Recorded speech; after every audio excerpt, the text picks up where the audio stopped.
നിർമ്മലിന്റെയും സുശീലയുടെയും little ചോക്ക നാട്ടിലെ ഒരു famous ആയ ഡിഷായിരുന്നു. നിർമ്മലിന് നല്ല പ്രായമുണ്ടായിരുന്നു. അദ്ദേഹം കഴിഞ്ഞ 25 വർഷങ്ങളായി ഒരേ സ്ഥലത്തിൽ തന്നെ ഇരുന്ന് ലിറ്റി ചോക്ക വിറ്റുകൊണ്ടിരുന്നു. അദ്ദേഹത്തിന്റെ ഭാര്യ സുശീലയും അദ്ദേഹത്തിന് ഡാബയിൽ സഹായിച്ചുകൊണ്ടിരിക്കും. അതേ നോക്കൂ, നിങ്ങൾ കഴിഞ്ഞ മാസത്തെ കണക്ക് എനിക്ക് കൃത്യമായിട്ട് തന്നിട്ടില്ല. 1000 രൂപയുടെ കുറവുണ്ട്. അയ്യോ, അതെങ്ങനെ? ശരി, ഞാൻ നോക്കാം. ആ പറയൂ, നിങ്ങൾക്ക് എന്ത് വേണം? അങ്കിൾ, 10 ലിറ്റി പാക്ക് ചെയ്യൂ. സുശീലേ, നീ 10 ലിറ്റി പാക്ക് ചെയ്യേ. നന്നായി നെയ്യ് ഒഴിക്കണേ. ആ അങ്കിൾ, അത് താങ്കളുടെ വൈഫാണോ? നിങ്ങൾ രണ്ടുപേരുമാണോ ഈ കട നടത്തിക്കൊണ്ടു പോകുന്നത്? അതെ മോനെ. നിങ്ങളുടെ ഒപ്പം സഹായത്തിന് ആരെങ്കിലും വെച്ചുകൂടെ? ഒരുപാട് വർഷങ്ങളായി ഞങ്ങൾ രണ്ടുപേരുമാണ് ഈ ബിസിനസ് ചെയ്യുന്നത്. ഈ ജോലി ഞങ്ങൾക്ക് ഒരുപാട് ഇഷ്ടമാണ്. ഞങ്ങൾ ആരുടെ സഹായവും പ്രതീക്ഷിക്കുന്നില്ല. ഞങ്ങൾ രണ്ടുപേരും തന്നെ ഈ ഡാബയ്ക്ക് അധികമാണ്. കൊള്ളാം കൊള്ളാം. എല്ലാവർക്കും നിങ്ങൾ വളരെ സ്നേഹത്തോടെ ഭക്ഷണം കൊടുത്തുകൊണ്ടിരിക്കുന്നു. അയാൾ മീഡിയയിൽ നിന്നും വന്നതാണ്. അയാൾ തന്റെ ന്യൂസ് ചാനലിൽ ജീവിതകഥ എന്ന സെഷനിൽ നിർമ്മലിന്റെയും സുശീലയുടെയും കഥ സംരക്ഷണം ചെയ്തു. നിർമ്മലിനെയും സുശീലയെയും ജനങ്ങൾക്ക് ഒരുപാട് ഇഷ്ടമാകാനും തുടങ്ങി. ഒരുപാട് ആൾക്കാർ അവരുടെ ലിറ്റി ചോക്ക ഡാബയിലേക്ക് വന്നുകൊണ്ടേയിരുന്നു. എല്ലാവരും അവരുടെ ആശംസകൾ പറഞ്ഞു. സുശീലേ, കണ്ടോ ജനങ്ങൾ നമ്മളെ എത്രത്തോളം സ്നേഹിക്കുന്നെന്ന്? എത്ര വർഷമായി നമ്മൾ ഒരുമിച്ചാണ്. എല്ലാവരും ഇത് കണ്ട് സന്തോഷപ്പെടുന്നുണ്ട്. നല്ല കാര്യം. ഇതേപോലെ തന്നെ നമ്മൾ നല്ല കാര്യങ്ങൾ പഠിപ്പിക്കണമെന്നാണ് എൻ്റെ ആഗ്രഹം. ഇതൊക്കെ ദൈവകൃപ കൊണ്ടാ നടന്നത്. ഞാൻ കൃഷ്ണന്റെ ക്ഷേത്രത്തിലേക്ക് പോകുക.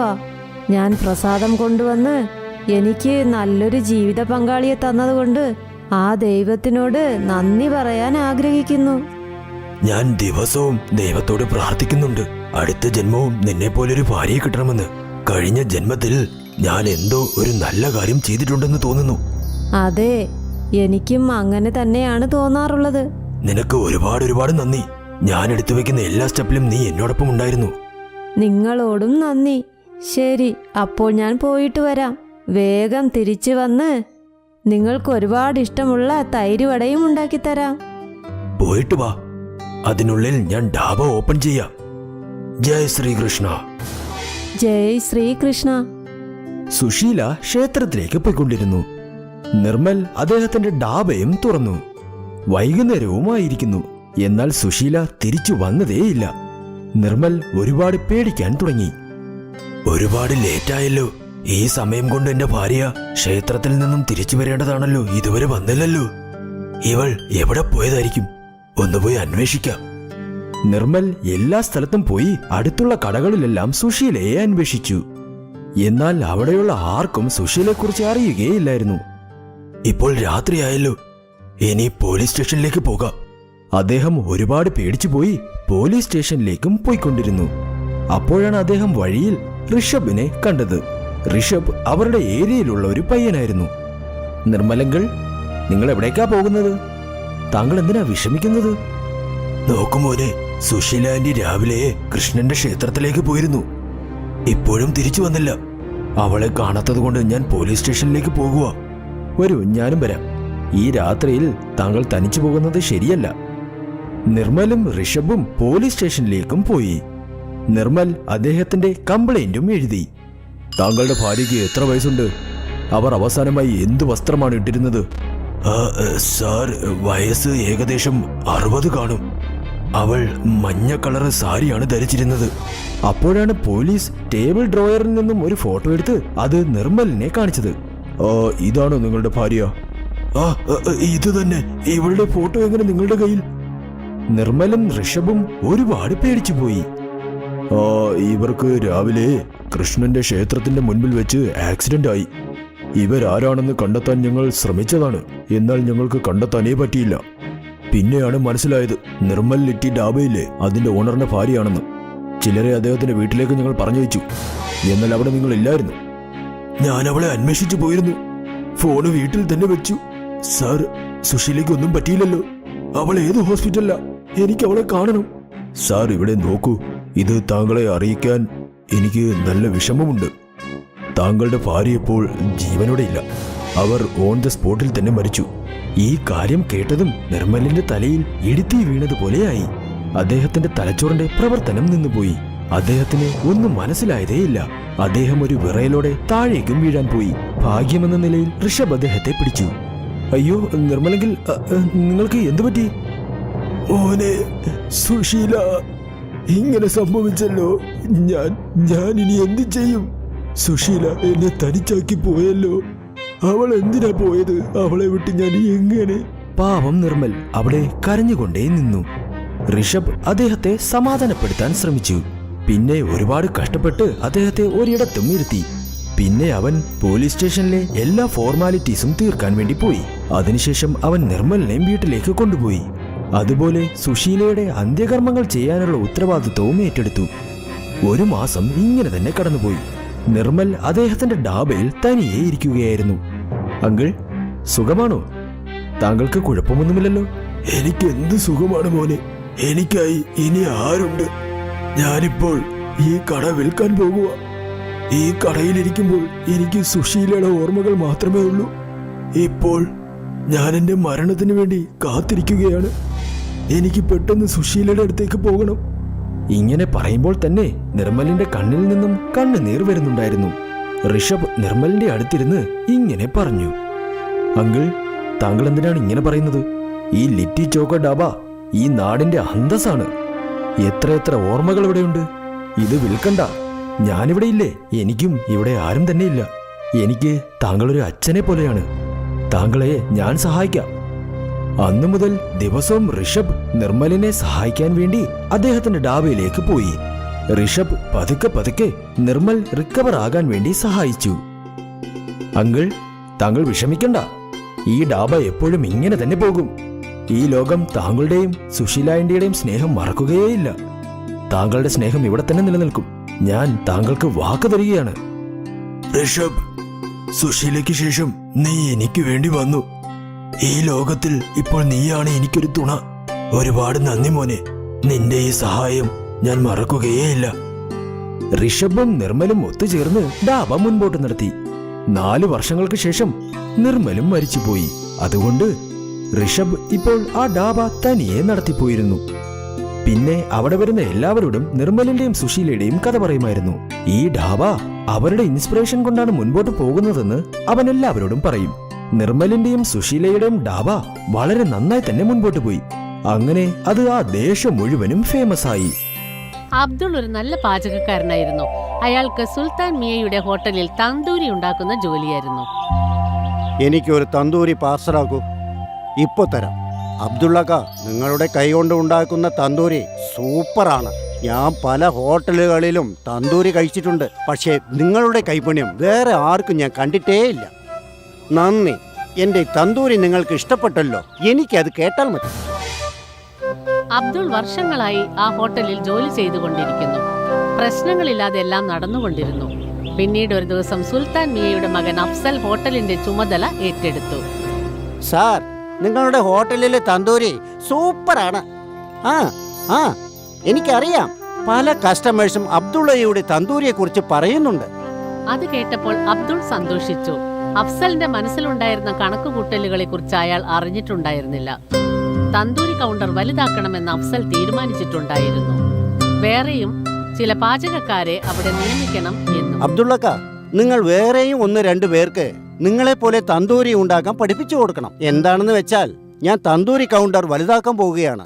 അപ്പോഴേ എനിക്ക് നിറയെ ഓർഡർ വരികയുള്ളൂ. തീർച്ചയായും ഞാൻ എല്ലാ പാചകക്കാരനും പറഞ്ഞു കൊടുക്കാം. അത് കേട്ട് അഫ്സൽ സന്തോഷിച്ചു. കുറച്ച് ദിവസത്തിനു ശേഷം തന്തൂരി കൗണ്ടർ വലുതായി. വേറെയും 2 പാചകക്കാരെ കൗണ്ടറിൽ നിയമിച്ചു, അൽത്താഫും അർബാസും. ഞാൻ ചെയ്യുന്നത് ശ്രദ്ധിച്ച് കണ്ടുപിടിക്കണം.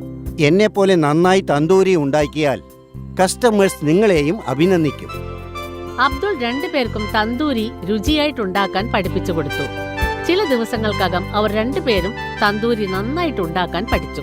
എനിക്ക് വിശ്വാസമുണ്ട്, പകലിൽ ഈ ഹോട്ടലിൽ 2 മടങ്ങും രാത്രിയിൽ 4 മടങ്ങും ബിസിനസ് നടക്കും. നിങ്ങളുടെ വാക്ക് ബലിക്കട്ടെ അബ്ദുള്ളക്ക.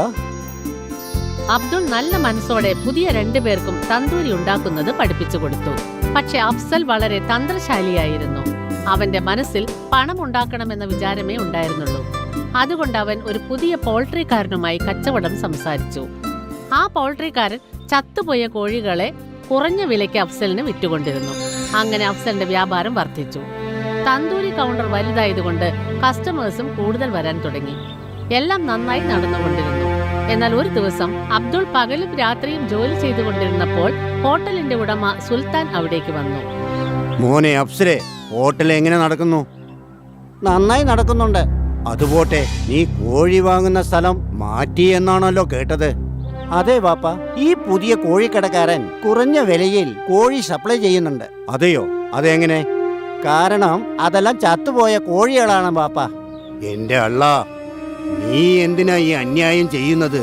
ഇത് പാവമാണ്. അങ്ങനെയൊന്നും ചെയ്യരുത്. നമ്മൾ കൊടുക്കുന്ന തന്തൂരി കഴിച്ചിട്ട് ആർക്കെങ്കിലും സുഖമില്ലാതെ ആയാൽ അള്ളാവും നമുക്ക് ഒരിക്കലും മാപ്പ് തരില്ല മോനെ. അങ്ങനെയൊന്നും നടക്കില്ല വാപ്പ. എല്ലാ ഹോട്ടലുകാരും അങ്ങനെയാണ് ചെയ്യുന്നത്. എന്റെ ഫ്രണ്ട്സിന്റെ ഹോട്ടലിലൊക്കെ ഇതാണ് ചെയ്യുന്നത്. ഇതുവരെ ആർക്കും അസുഖം വന്നിട്ടില്ല, ഇനി വരാനും പോകുന്നില്ല. നിന്നെ ഉപദേശിക്കേണ്ടത് എന്റെ കടമയാണ്. അതിനുശേഷം നിന്റെ ഇഷ്ടം. ഇന്നു മുതൽ ഈ ഹോട്ടൽ നിന്റേതാണ്. ഇനി നീയാണ് മുതലാളി. നല്ലതോ ചീത്തയോ അതെല്ലാം നിന്റെ കയ്യിലാണ് ഉള്ളത്. എന്നാൽ ഞാൻ പോവാ. സുൽത്താൻ മിയ അവിടെ നിന്ന് പോയി. അവരുടെ സംഭാഷണം മുഴുവനും അബ്ദുൾ കേട്ടുകൊണ്ടിരിക്കുന്നുണ്ടായിരുന്നു. കുറച്ചു കഴിഞ്ഞപ്പോൾ അയാളും വീട്ടിലേക്ക് പുറപ്പെട്ടു പോയി. രാത്രി അബ്ദുൾ ആ കാര്യത്തെക്കുറിച്ച് ആലോചിച്ചുകൊണ്ടിരുന്നു. ജനങ്ങളുടെ ജീവൻ വെച്ച് കളിക്കുന്ന ഹോട്ടലിൽ ഇനി ഞാൻ ജോലി ചെയ്യാൻ പോകുന്നില്ല. ഇത് പാപമാണ്. പക്ഷെ ആ അഫ്സൽ ഞാൻ പറയുന്നത് കേൾക്കുന്നില്ല. അതുകൊണ്ട് ഞാൻ ആ ജോലി ഉപേക്ഷിക്കാൻ പോവുകയാണ്. സുൽത്താൻ ഹോട്ടലിലെ പാചകക്കാരന്റെ ജോലി ഉപേക്ഷിക്കണമെന്ന് അബ്ദുൾ തീരുമാനിച്ചു. അടുത്ത ദിവസം അയാൾ ഹോട്ടലിലേക്ക് ചെന്നു. നിങ്ങൾ സംസാരിച്ചതൊക്കെ ഞാൻ കേട്ടു. ഇനി ഇവിടെ ജോലി ചെയ്യാൻ എന്റെ മനസ്സ് അനുവദിക്കുന്നില്ല. ഞാൻ ഇവിടുത്തെ ജോലി വിടാൻ തീരുമാനിച്ചിരിക്കുന്നു. ആയിക്കോട്ടെ, നിങ്ങൾ എന്ത് വിചാരിച്ചു? നിങ്ങൾ പോയാൽ ഈ ഹോട്ടൽ അടച്ചിടുമെന്നോ? അത് നടക്കില്ല. പക്ഷെ നിങ്ങൾക്ക് വേറെ ഒരു ഹോട്ടലിലും ജോലി കിട്ടില്ല. അത് ഉറപ്പ് അബ്ദുള്ളക്ക. അങ്ങനെ ആയിക്കോട്ടെ, ജോലി ഇല്ലെങ്കിലും സാരമില്ല. ഇങ്ങനെ ആൾക്കാരെ പറ്റിച്ച് സമ്പാദിക്കാൻ ഇഷ്ടമല്ല. ഇങ്ങനെ പറഞ്ഞ് അബ്ദുൾ അവിടെ നിന്ന് പോയി. അയാൾ പല ഹോട്ടലുകളിലും ജോലി അന്വേഷിച്ചു കൊണ്ടിരുന്നു. പക്ഷെ അയാൾക്ക് എവിടെയും ജോലി കിട്ടിയില്ല. ഒരു ദിവസം മനസ്സ് തകർന്ന് അയാൾ സുഹൃത്തായ മുസ്തഫയുടെ സൈക്കിൾ ഷോപ്പിൽ ചെന്നിരുന്നു. എന്തു പറ്റി നിനക്ക്? ഇന്നും നിനക്ക് ജോലി കിട്ടിയില്ലേ? ഇല്ല സുഹൃത്തെ, എനിക്ക് എന്ത് ചെയ്യണമെന്ന് അറിയുന്നില്ല. തന്തൂരി ഉണ്ടാക്കുന്ന ജോലി അല്ലാതെ വേറെ ഒരു ജോലി അറിയില്ല. വേറെ ജോലി ചെയ്യാൻ നിന്നോട് ആരാ പറഞ്ഞേ? ഞാനൊരു കാര്യം പറയാം. നിനക്ക് സ്വന്തമായിട്ട് ഒരു തന്തൂരി കൗണ്ടർ ഓപ്പൺ ചെയ്താൽ എന്താ? എന്റെ അടുത്ത് അത്രയ്ക്കൊന്നും പണമില്ല. തന്തൂരിക്ക് വില അധികമാ. അത് മാത്രമല്ല, ഹോട്ടലും വേണ്ടേ? പിന്നെ അതിന് വാടക. അതിനല്ല ഞാൻ എവിടെ പോകും? നിന്റെ എല്ലാ ചോദ്യങ്ങൾക്കും ഒരു മറുപടിയേ ഉള്ളൂ. നീ കുറച്ച് വെയിറ്റ് ചെയ്യ്. മുസ്തഫ 2 പഴയ ചക്രങ്ങൾ കൊണ്ടുവന്നു. അവയെ ഒരു കമ്പി കൊണ്ട് കൂട്ടിയിണക്കി. ഇതാ റെഡി ആയിട്ടുണ്ട്. എന്താ അത്? പറഞ്ഞു തരാം. മുസ്തഫയുടെ പക്കൽ ഒരു നല്ല വണ്ടി റെഡിയായി. അയാൾ വീലുകൾക്ക് മേലെ ഒരു പലക ഘടിപ്പിച്ചു. എന്നിട്ട് ആ തന്തൂർ ഉന്തുവണ്ടിയിൽ വെച്ചു. ഇപ്പോൾ ഇതിന്റെ അടിയിൽ കൽക്കരി വെച്ച് കത്തിക്ക്. എന്നിട്ട് ഇതിന്റെ മുകളിൽ തന്തൂരി ഉണ്ടാക്കാം. ആ, വളരെ നന്നായിട്ടുണ്ടല്ലോ. ഈ ഐഡിയ എങ്ങനെ കിട്ടി? നിന്നെ സഹായിക്കണം എന്ന് വിചാരിച്ചപ്പോ ഒരു ഐഡിയ താനേ കിട്ടി. വളരെ നന്ദി സുഹൃത്തെ. അടുത്ത ദിവസം മുതൽ മുസ്തഫ ഉന്തുവണ്ടിയിൽ തന്തൂരി വിൽക്കാൻ ആരംഭിച്ചു. മുസ്തഫ തന്തൂരി ഉണ്ടാക്കുന്നതിൽ സമർത്ഥനായിരുന്നു. ഹോട്ടൽ ഇല്ലാത്തതുകൊണ്ട് അയാൾ തന്തൂരിയുടെ വില വളരെ കുറച്ചു. മുസ്തഫയുടെ ഉന്തുവണ്ടിയിൽ നടത്തിക്കൊണ്ടിരുന്ന തന്തൂരി കടയിൽ എപ്പോഴും ജനങ്ങൾ കൂട്ടം കൂട്ടമായി വന്നു. എന്നാൽ സുൽത്താൻ ഹോട്ടൽ ഫുഡ് ഓഫീസർ അടച്ചു. കൂടാതെ ചത്തുപോയ കോഴികളെ പാചകം ചെയ്ത കാരണത്താൽ ഹോട്ടൽ സീൽ വെച്ചു. അഫ്സലിനെ ജയിലിൽ അടച്ചു. ഇതായിരിക്കും ദൈവത്തിന്റെ നിയമം. നന്മ ചെയ്താൽ നല്ലത് നടക്കും, തിന്മ ചെയ്താൽ തിന്മ നടക്കും. സത്യത്തിനെന്നും 16 വയസ്സാണെന്ന് പറയുന്നത് ഇതുകൊണ്ടാണ്. അബ്ദുൾ ഒരു നല്ല പാചകക്കാരനായിരുന്നു. അയാൾക്ക് സുൽത്താൻ മിയയുടെ ഹോട്ടലിൽ തന്തൂരി ഉണ്ടാക്കുന്ന ജോലിയായിരുന്നു. എനിക്കൊരു തന്തൂരി പാർസലാക്കൂ. ഇപ്പൊ തരാം. അബ്ദുള്ളക്ക, നിങ്ങളുടെ കൈകൊണ്ട് ഉണ്ടാക്കുന്ന തന്തൂരി സൂപ്പറാണ്. ഞാൻ പല ഹോട്ടലുകളിലും തന്തൂരി കഴിച്ചിട്ടുണ്ട്. പക്ഷേ നിങ്ങളുടെ കൈപുണ്യം വേറെ ആർക്കും ഞാൻ കണ്ടിട്ടേ ഇല്ല. നന്ദി. എന്റെ തന്തൂരി നിങ്ങൾക്ക് ഇഷ്ടപ്പെട്ടല്ലോ. എനിക്കത് കേട്ടാൽ മതി. അബ്ദുൾ വർഷങ്ങളായി ആ ഹോട്ടലിൽ ജോലി ചെയ്തുകൊണ്ടിരിക്കുന്നു. പ്രശ്നങ്ങളില്ലാതെ എല്ലാം നടന്നുകൊണ്ടിരുന്നു. പിന്നീട് ഒരു ദിവസം സുൽത്താൻ മിയയുടെ മകൻ അഫ്സൽ ഹോട്ടലിന്റെ ചുമതല ഏറ്റെടുത്തു. സാർ, നിങ്ങളുടെ ഹോട്ടലിലെ തന്തൂരി സൂപ്പറാണ്. ആ ആ എനിക്കറിയാം, പല കസ്റ്റമേഴ്സും അബ്ദുള്ളയുടെ തന്തൂരിയെ കുറിച്ച് പറയുന്നുണ്ട്. അത് കേട്ടപ്പോൾ അബ്ദുൾ സന്തോഷിച്ചു. അഫ്സലിന്റെ മനസ്സിലുണ്ടായിരുന്ന കണക്കുകൂട്ടലുകളെ കുറിച്ച് അയാൾ അറിഞ്ഞിട്ടുണ്ടായിരുന്നില്ല. തന്തൂരി കൗണ്ടർ വലുതാക്കണമെന്ന് അഫ്സൽ തീരുമാനിച്ചിട്ടുണ്ടായിരുന്നു. വേറെയും ചില പാചകക്കാരെ അവിടെ നിയമിക്കണം എന്നും. അബ്ദുള്ളക്ക, നിങ്ങൾ വേറെയും 1-2 പേർക്ക് നിങ്ങളെപ്പോലെ തന്തൂരി ഉണ്ടാക്കാൻ പഠിപ്പിച്ചു കൊടുക്കണം. എന്താണെന്ന് വെച്ചാൽ, ഞാൻ തന്തൂരി കൗണ്ടർ വലുതാക്കാൻ പോവുകയാണ്. അപ്പോഴേ എനിക്ക് നിറയെ ഓർഡർ വരികയുള്ളൂ. തീർച്ചയായും ഞാൻ എല്ലാ പാചകക്കാരനും പറഞ്ഞു കൊടുക്കാം. അത് കേട്ട് അഫ്സൽ സന്തോഷിച്ചു. കുറച്ച് ദിവസത്തിനു ശേഷം തന്തൂരി കൗണ്ടർ വലുതായി. വേറെയും 2 പാചകക്കാരെ കൗണ്ടറിൽ നിയമിച്ചു, അൽത്താഫും അർബാസും. ഞാൻ ചെയ്യുന്നത് ശ്രദ്ധിച്ച് കണ്ടുപിടിക്കണം. എന്നെപ്പോലെ നന്നായി തന്തൂരി ഉണ്ടാക്കിയാൽ കസ്റ്റമേഴ്സ് നിങ്ങളെയും അഭിനന്ദിക്കും. അബ്ദുൾ 2 പേർക്കും തന്തൂരി രുചിയായിട്ടുണ്ടാക്കാൻ പഠിപ്പിച്ചു കൊടുത്തു. ചില ദിവസങ്ങൾക്കകം അവർ 2 പേരും തന്തൂരി നന്നായിട്ടുണ്ടാക്കാൻ പഠിച്ചു. എനിക്ക് വിശ്വാസമുണ്ട്, പകലിൽ ഈ ഹോട്ടലിൽ 2 മടങ്ങും രാത്രിയിൽ 4 മടങ്ങും ബിസിനസ് നടക്കും. നിങ്ങളുടെ വാക്ക് ബലിക്കട്ടെ അബ്ദുള്ളക്ക. അബ്ദുൾ നല്ല മനസ്സോടെ പുതിയ 2 പേർക്കും തന്തൂരി ഉണ്ടാക്കുന്നത് പഠിപ്പിച്ചു കൊടുത്തു. പക്ഷെ അഫ്സൽ വളരെ തന്ത്രശാലിയായിരുന്നു. അവന്റെ മനസ്സിൽ പണം ഉണ്ടാക്കണമെന്ന വിചാരമേ ഉണ്ടായിരുന്നുള്ളൂ. അതുകൊണ്ട് അവൻ ഒരു പുതിയ പോൾട്രിക്കാരനുമായി കച്ചവടം സംസാരിച്ചു. ആ പോൾട്രിക്കാരൻ ചത്തുപോയ കോഴികളെ കുറഞ്ഞ വിലയ്ക്ക് അഫ്സലിന് വിറ്റുകൊണ്ടിരുന്നു. അങ്ങനെ അഫ്സലിന്റെ വ്യാപാരം വർദ്ധിച്ചു. തന്തൂരി കൗണ്ടർ വലുതായതുകൊണ്ട് കസ്റ്റമേഴ്സും കൂടുതൽ വരാൻ തുടങ്ങി. എല്ലാം നന്നായി നടന്നുകൊണ്ടിരുന്നു. എന്നാൽ ഒരു ദിവസം അബ്ദുൾ പകലും രാത്രിയും ജോലി ചെയ്തുകൊണ്ടിരുന്നപ്പോൾ ഹോട്ടലിന്റെ ഉടമ സുൽത്താൻ അവിടേക്ക് വന്നു. മോനെ അഫ്സലെ, ഹോട്ടൽ എങ്ങനെ നടക്കുന്നു? നന്നായി നടക്കുന്നുണ്ട്. അതുപോട്ടെ, നീ കോഴി വാങ്ങുന്ന സ്ഥലം മാറ്റി എന്നാണല്ലോ കേട്ടത്. അതെ വാപ്പ, ഈ പുതിയ കോഴിക്കടക്കാരൻ കുറഞ്ഞ വിലയിൽ കോഴി സപ്ലൈ ചെയ്യുന്നുണ്ട്. അതെയോ? അതെങ്ങനെ? കാരണം അതെല്ലാം ചത്തുപോയ കോഴികളാണ് വാപ്പ. എന്റെ അള്ളാ, നീ എന്തിനാ ഈ അന്യായം ചെയ്യുന്നത്? ഇത് പാവമാണ്. അങ്ങനെയൊന്നും ചെയ്യരുത്. നമ്മൾ കൊടുക്കുന്ന തന്തൂരി കഴിച്ചിട്ട് ആർക്കെങ്കിലും സുഖമില്ലാതെ ആയാൽ അള്ളാവും നമുക്ക് ഒരിക്കലും മാപ്പ് തരില്ല മോനെ. അങ്ങനെയൊന്നും നടക്കില്ല വാപ്പ. എല്ലാ ഹോട്ടലുകാരും അങ്ങനെയാണ് ചെയ്യുന്നത്. എന്റെ ഫ്രണ്ട്സിന്റെ ഹോട്ടലിലൊക്കെ ഇതാണ് ചെയ്യുന്നത്. ഇതുവരെ ആർക്കും അസുഖം വന്നിട്ടില്ല, ഇനി വരാനും പോകുന്നില്ല. നിന്നെ ഉപദേശിക്കേണ്ടത് എന്റെ കടമയാണ്. അതിനുശേഷം നിന്റെ ഇഷ്ടം. ഇന്നു മുതൽ ഈ ഹോട്ടൽ നിന്റേതാണ്. ഇനി നീയാണ് മുതലാളി. നല്ലതോ ചീത്തയോ അതെല്ലാം നിന്റെ കയ്യിലാണ് ഉള്ളത്. എന്നാൽ ഞാൻ പോവാ. സുൽത്താൻ മിയ അവിടെ നിന്ന് പോയി. അവരുടെ സംഭാഷണം മുഴുവനും അബ്ദുൾ കേട്ടുകൊണ്ടിരിക്കുന്നുണ്ടായിരുന്നു. കുറച്ചു കഴിഞ്ഞപ്പോൾ അയാളും വീട്ടിലേക്ക് പുറപ്പെട്ടു പോയി. രാത്രി അബ്ദുൾ ആ കാര്യത്തെക്കുറിച്ച് ആലോചിച്ചുകൊണ്ടിരുന്നു. ജനങ്ങളുടെ ജീവൻ വെച്ച് കളിക്കുന്ന ഹോട്ടലിൽ ഇനി ഞാൻ ജോലി ചെയ്യാൻ പോകുന്നില്ല. ഇത് പാപമാണ്. പക്ഷെ ആ അഫ്സൽ ഞാൻ പറയുന്നത് കേൾക്കുന്നില്ല. അതുകൊണ്ട് ഞാൻ ആ ജോലി ഉപേക്ഷിക്കാൻ പോവുകയാണ്. സുൽത്താൻ ഹോട്ടലിലെ പാചകക്കാരന്റെ ജോലി ഉപേക്ഷിക്കണമെന്ന് അബ്ദുൾ തീരുമാനിച്ചു. അടുത്ത ദിവസം അയാൾ ഹോട്ടലിലേക്ക് ചെന്നു. നിങ്ങൾ സംസാരിച്ചതൊക്കെ ഞാൻ കേട്ടു. ഇനി ഇവിടെ ജോലി ചെയ്യാൻ എന്റെ മനസ്സ് അനുവദിക്കുന്നില്ല.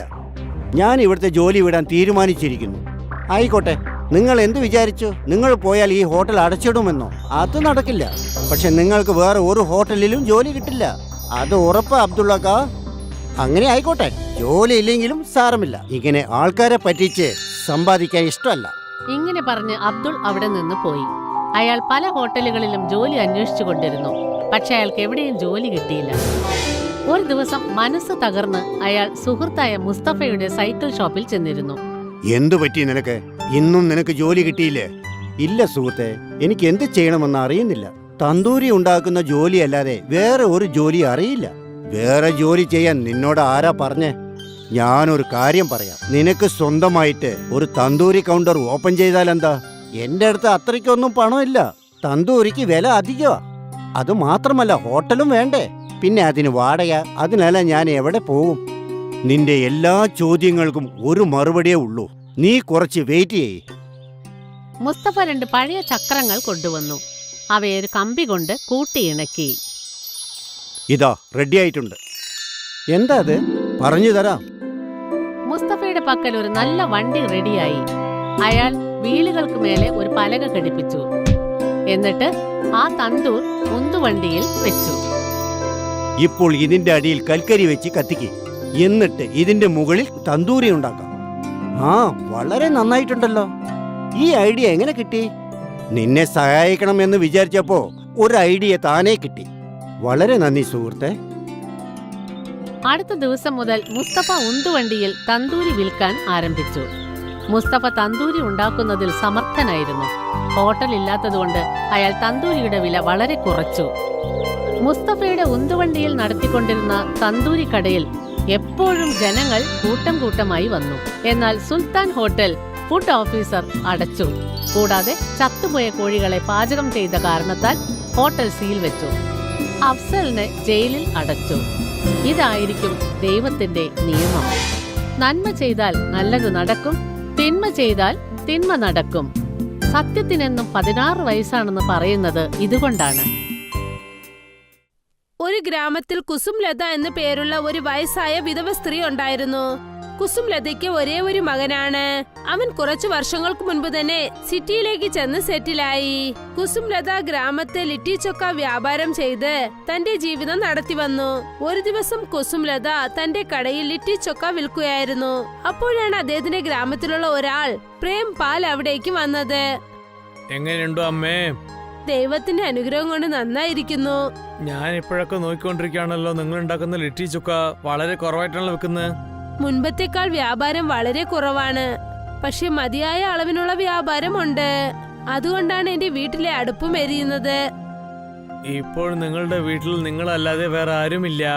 ഒറ്റ ഒരു മകനുണ്ടായിരുന്നു. അവന് നിങ്ങളെ വിട്ടിട്ട് അവൻ സിറ്റിയിലേക്ക് പോയി. പിന്നെ നിങ്ങൾ ഈ വയസ്സിൽ പിന്നെ എന്താണ് കഴിക്കാൻ പോകുന്നത്? ഈ വശത്ത് എന്തെങ്കിലും ജോലിക്കായി വന്നതാണോ പ്രേംപാൽ? ഇവിടെ നോക്കാമേ, എനിക്ക് നിങ്ങൾ ഉണ്ടാക്കുന്ന ലിറ്റിൽ ചുക്ക തീരെ എനിക്ക് ഇഷ്ടേ അല്ല. അതിലെ രുചി എന്ന് പറയുന്നതിൽ ഒന്നുമില്ല. ഇത് അവരവരുടെ മനസ്സിന് ഇഷ്ടപ്പെട്ടതാണ് മോനെ. ചിലർക്ക് എന്റെ കൈകൊണ്ട് ഞാൻ ചെയ്യുന്ന ഈ ലിറ്റി ചൊക്ക വളരെ ഇഷ്ടമായെന്ന് പറയുന്നു. അമ്മേ, ഞാൻ നിങ്ങളുടെ അടുത്ത് എന്ത് പറയാൻ വേണ്ടി വന്നത് വെച്ചാൽ, നാളെ നിങ്ങളുടെ അടുത്ത് തന്നെ ഇന്നൊരു കട വരാൻ പോവുകയാണ്. നിങ്ങൾ എന്തു പറഞ്ഞു വരുന്നെന്ന് എനിക്കൊന്നും മനസ്സിലാകുന്നില്ല പ്രേംപാൽ.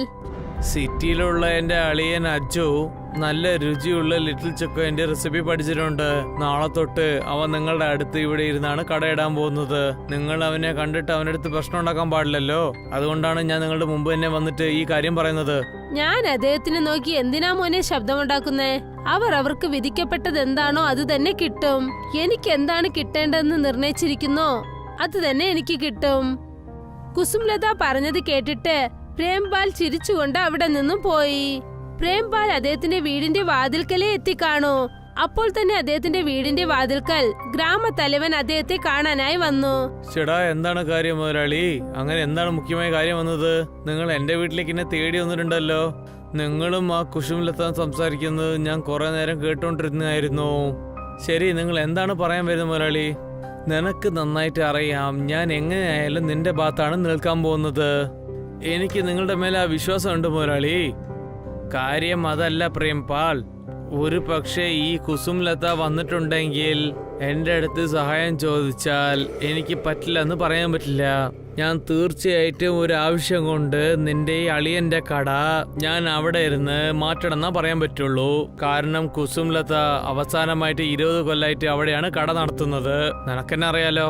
അങ്ങനെ വെച്ചാൽ എനിക്ക് മനസ്സിലാവുന്നില്ലല്ലോ, നിങ്ങൾ ആര് ഭാഗത്താണ് നിൽക്കുന്നത്? എന്റെ ഭാഗത്താണോ അല്ലെങ്കിൽ കഴിവിന്റെ ഭാഗത്താണോ? ഞാൻ എപ്പോഴും നിങ്ങളുടെ ഭാഗത്താണ് പ്രേംപാൽ. ഞാൻ നിങ്ങളുടെ അടുത്ത് എന്ത് കാര്യം പറയാമെന്ന് വെച്ചാൽ, നിങ്ങൾ എപ്പോഴും പോലെ എന്നെ ഇപ്രാവശ്യം നോക്കിയാൽ എനിക്ക് സന്തോഷമായിട്ടുണ്ടാവും. അതിനാവാനുള്ള ചെലവ് നിങ്ങളല്ലേ നോക്കേണ്ടത്. ഇതൊക്കെ നിങ്ങൾ ചോദിക്കാനുള്ള കാര്യമുണ്ടോ? ഞാൻ നിങ്ങൾക്ക് വാക്ക് തന്നേക്കാം. ഈ പ്രാവശ്യം തലവനാവാനുള്ള ചെലവ് പകുതി ഞാൻ നോക്കിക്കോളാം. മനസ്സിലായോ? തലവൻ വളരെ സന്തോഷത്തോടെ അവിടെ നിന്നും പോയി. അടുത്ത ദിവസം അജു കുസുംലതയുടെ കടയ്ക്ക് അരികിലായി തന്നെ ഒരു കടയിട്ടു. അജു തന്റെ കട വളരെ നന്നായി അലങ്കരിച്ചിരുന്നു. ഒരാൾ അജുവിനോട് വന്ന് എന്തു പറഞ്ഞെന്നാൽ, ചേട്ടാ, ഈ കടയിൽ നിങ്ങൾ എന്ത് സാധനം വെച്ചിരിക്കുന്നത്? ഇത് സിറ്റിയിലുള്ള ലിറ്റിൽ ചൊക്കയാണ്. കഴിച്ചിട്ടുണ്ടെങ്കിൽ നിങ്ങൾക്ക് വളരെ സന്തോഷമായിട്ടുണ്ടാവും. ലിറ്റിൽ ചൊക്ക ഞങ്ങളുടെ ഗ്രാമത്തിലെ കുസുംലത ഉണ്ടാക്കുന്നുണ്ടല്ലോ. പക്ഷെ ഇതെനിക്ക് കുറച്ച് വ്യത്യാസമായിട്ട് അറിയുന്നുണ്ടല്ലോ. ഇത് സിറ്റിയിൽ പുതിയ റെസിപ്പി ആയിട്ട് ഉണ്ടാക്കിയ ലിറ്റിൽ ചൊക്കയാണ്. ഒരു പ്രാവശ്യം നിങ്ങൾ ഇവിടുന്ന് കഴിച്ചാലേ നിങ്ങൾ വീണ്ടും ഇങ്ങോട്ട് തന്നെയാണ് വരിക. എന്നാ വേഗം തന്നെ എനിക്ക് ഒരു പ്ലേറ്റിൽ ലിറ്റിൽ ചൊക്ക ഉണ്ടാക്കി തരൂ. അജു അദ്ദേഹത്തിന് ലിറ്റിൽ ചൊക്ക ചെയ്ത് കയ്യിൽ കൊടുത്തു. അദ്ദേഹത്തിന് അത് വളരെ ഇഷ്ടമായി. അദ്ദേഹം ലിറ്റി ചൊക്ക കഴിച്ചിട്ട് അവിടെ നിന്നും പുറപ്പെടാൻ ശ്രമിക്കുകയായിരുന്നു. അപ്പോഴാണ് അജു അയാളോട് എന്തു പറഞ്ഞെന്നാൽ, ചേടാ ഒരു കാര്യം പറ, നിങ്ങൾ ഈ കാര്യം പറഞ്ഞിട്ടേ ഇല്ലല്ലോ. എന്റെ ലിറ്റിൽ ചൊക്കോന്റെ ടേസ്റ്റ് എങ്ങനെയുണ്ട്? വളരെ ടേസ്റ്റ് ആയിട്ടുണ്ട്, നിമ്മതിയായിട്ടുണ്ട്. പിന്നെന്നാ ഗ്രാമത്തിൽ പോയിട്ട് എന്നെ പറ്റി പെരുമേറ്റി പറയൂ. പിന്നെ എല്ലാരടുത്തും എന്റെ കടയിലേക്ക് വന്നിട്ട് എന്റെ ലിറ്റിൽ ചൊക്കോ കഴിക്കാൻ പറയൂ. അതുമാത്രല്ലാതെ ആ കഴിവിനടുത്ത് ആരും പോകണ്ടെന്ന് പറഞ്ഞേക്ക്. അജു പറഞ്ഞത് കേട്ടിട്ട് അദ്ദേഹം ചിരിച്ചുകൊണ്ട് അവിടെ നിന്നും പോയി. കുസുംലത അജുവിനെ നോക്കി എന്തു പറഞ്ഞെന്നാൽ, ഇത് വളരെ തെറ്റാണ് മോനെ. നീ ലിറ്റി ചൊക്ക വളരെ നന്നായി ചെയ്യുന്നുണ്ട്, അതിലൊരു സംശയവുമില്ല. അതേസമയം ഞാൻ ചെയ്യുന്ന ലിറ്റിൽ ചൊക്കയെ കുറ്റം പറയാൻ നിനക്ക് യാതൊരു അധികാരവും ഇല്ല. എനിക്ക് മുമ്പ് തന്നെ അറിയാം നിങ്ങൾ എന്റെ കൂടെ വന്നിട്ട് വഴക്കിടുമെന്ന്. പ്രേംപാൽ മാമ എന്റെ അടുത്ത് മുമ്പ് തന്നെ പറഞ്ഞിട്ടുണ്ട്.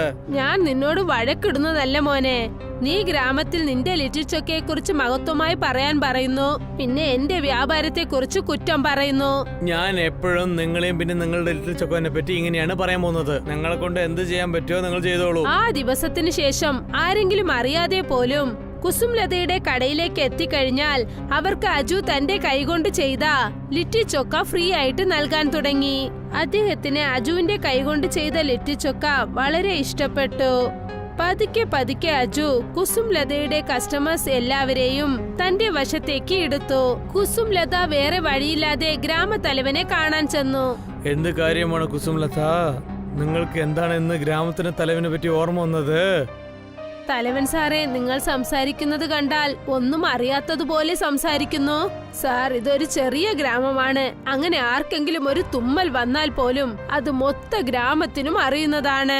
എനിക്ക് നന്നായിട്ട് അറിയാം. നിങ്ങൾ ആ പ്രേംപാളിന്റെ അളിയനെ പറ്റി കംപ്ലൈന്റ് ചെയ്യാൻ വേണ്ടിയല്ലേ വന്നിരിക്കുന്നത്.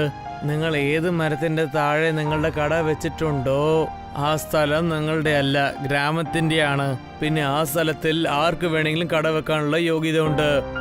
തലവൻ സാറേ, നിങ്ങൾ എന്നെ കുറിച്ച് തെറ്റിദ്ധരിച്ചിരിക്കുകയാണ്. അജു അവിടെ കടയിട്ടതിൽ എനിക്ക് യാതൊരു പ്രശ്നവുമില്ല. അവൻ എന്റെ കസ്റ്റമേഴ്സ് എല്ലാവരെയും ശല്യം ചെയ്യുന്നു. പിന്നെ ഞാൻ ചെയ്യുന്ന ലിറ്റി ചൊക്കയെ കുറിച്ച് എല്ലാരോടും കുറ്റം പറയുന്നു. അത് തെറ്റാണ് തലവൻ സാർ. നിങ്ങൾ പറഞ്ഞത് ആര് വേണ്ടെന്നും പറഞ്ഞിട്ടില്ലല്ലോ കുസുംലത. നിങ്ങൾ അവന്റെ ലിറ്റിൽ ചൊക്കനെ പറ്റി തെറ്റായിട്ട് പറയൂ. അവൻ ഫ്രീ ആയിട്ട് എല്ലാവർക്കും ലിറ്റിൽ ചൊക്ക കൊടുത്താൽ നിങ്ങളും കൊടുത്തേക്ക്. നിങ്ങൾ രണ്ടുപേരുടെയും പ്രശ്നം എടുത്തിട്ട് ഇങ്ങോട്ടൊന്നും കൊണ്ടുവരണ്ട. നിങ്ങൾക്ക് ഇവിടുന്ന് പോയേക്കാം. കുസുംലത സങ്കടത്തോടെ അവിടെ നിന്നും പോയി. കുസുംലത ലിറ്റിൽ ചൊക്ക വളരെ നന്നായി ചെയ്യുന്നുണ്ടായിരുന്നു. പക്ഷെ ഇപ്പോൾ ഗ്രാമത്തിലെ ജനങ്ങൾ ആരും തന്നെ അവരുടെ ലിറ്റിൽ ചൊക്ക കഴിക്കാറേ ഇല്ല. ഒരു ദിവസം എന്തുണ്ടായെന്നാൽ, ഒരു 10 വയസ്സ് ചെറിയ കുട്ടി ഒരു അഴുക്കായ ഡ്രസ്സ് ഇട്ടുകൊണ്ട് അജുവിന്റെ കടയുടെ അടുത്തേക്ക് വന്നു നിന്നു. എനിക്ക് നന്നായിട്ട് വിശക്കുന്നു.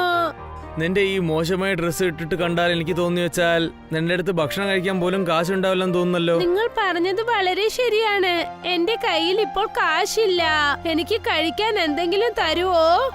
ഏയ്, നിനക്ക് ഭിക്ഷ എടുക്കണമെങ്കിൽ നീ പോയിട്ട് ഗ്രാമത്തിൽ ഭിക്ഷ എടുക്ക്. എന്റെ കടലിന് മുമ്പ് ഒന്നും ഇവിടെ നിൽക്കാൻ പാടില്ല. ഇവിടുന്ന് പോയേക്കണം. എന്റെ ബിസിനസിന് സമയമായി.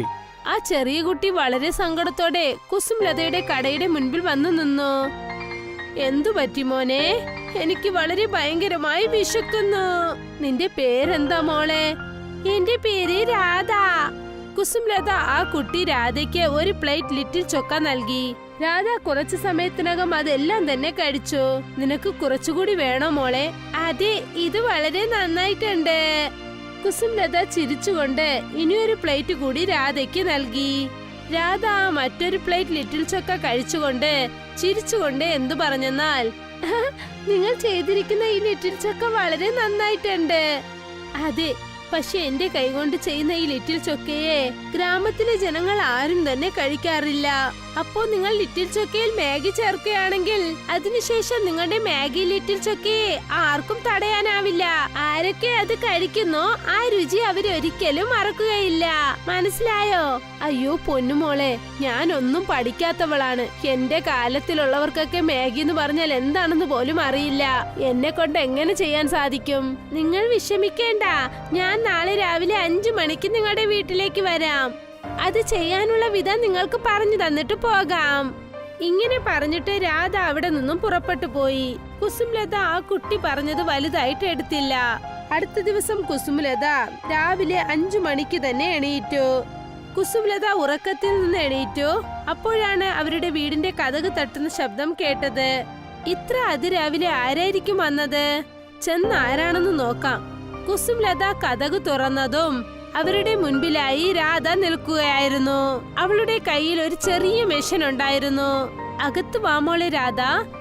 നീ വരാന്ന് പറഞ്ഞ കാര്യം മറന്നുപോയി മോളെ. എനിക്കത് അറിയാം, നിങ്ങൾ ഞാൻ പറഞ്ഞത് മറന്നു കാണുന്നു. പക്ഷെ എനിക്ക് ഓർമ്മയുണ്ടായിരുന്നു. പക്ഷെ നിന്റെ കയ്യിൽ എന്താണ് മോളെ ഇത്? ഇതൊരു മെഷീനാണ്. ഈ മെഷീന്റെ അകത്ത് നിങ്ങളുടെ കൈകൊണ്ടുണ്ടാക്കിയ മാവ് ഇതിനകത്ത് ഇടുകയാണെങ്കിൽ ഇതിനകത്തുനിന്നും ഒരുപാട് മാഗി വരുന്നതായിരിക്കും. പിന്നെ ആ മാഗി ലിറ്റിൽ ചോക്കയിൽ നിങ്ങൾ കലർത്തി വിൽക്കൂ.